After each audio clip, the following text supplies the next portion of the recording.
I love when you say imagination because it brings me to a different space.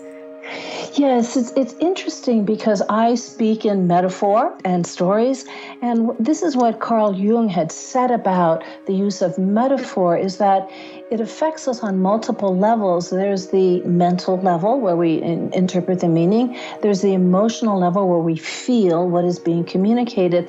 And then there is the imaginative level. And according to him, it's at the imaginative level that the transforming power of metaphor resides.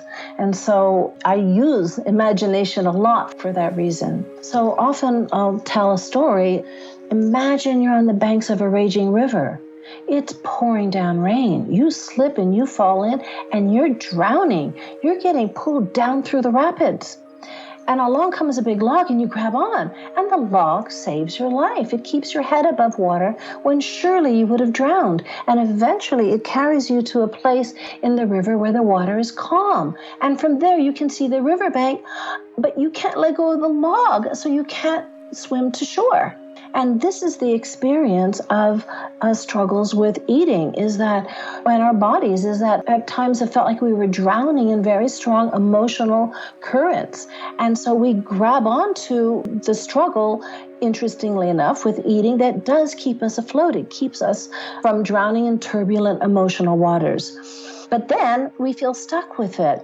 And always there's someone on the riverbank yelling, let go of the log, let go of the log. And you feel like an absolute idiot because you can't let go. Well, the irony here is the very thing that saved your life is keeping you from going where you want to go in life.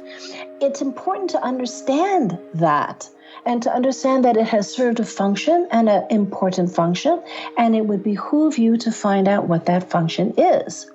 What do you do instead, right? Because if you let go of the log, start to swim to shore, get halfway there, and discover you don't have the strength to make it, now you're really in trouble. That means you don't have the strength back to the log either, and you're really sunk.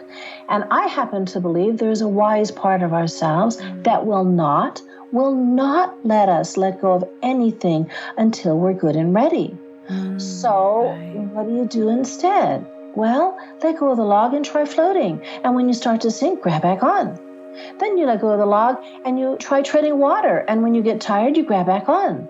And then you swim around the log once, grab back on. Twice, grab back on. 10 times, 100 times, 200 times.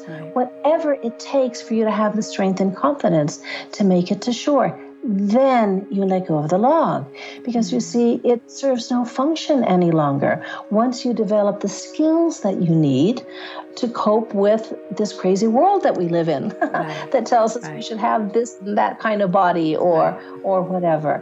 And so the idea is that there are skills, but you can learn them. And there's skills of awareness and consciousness that'll help you get where you want to go in life.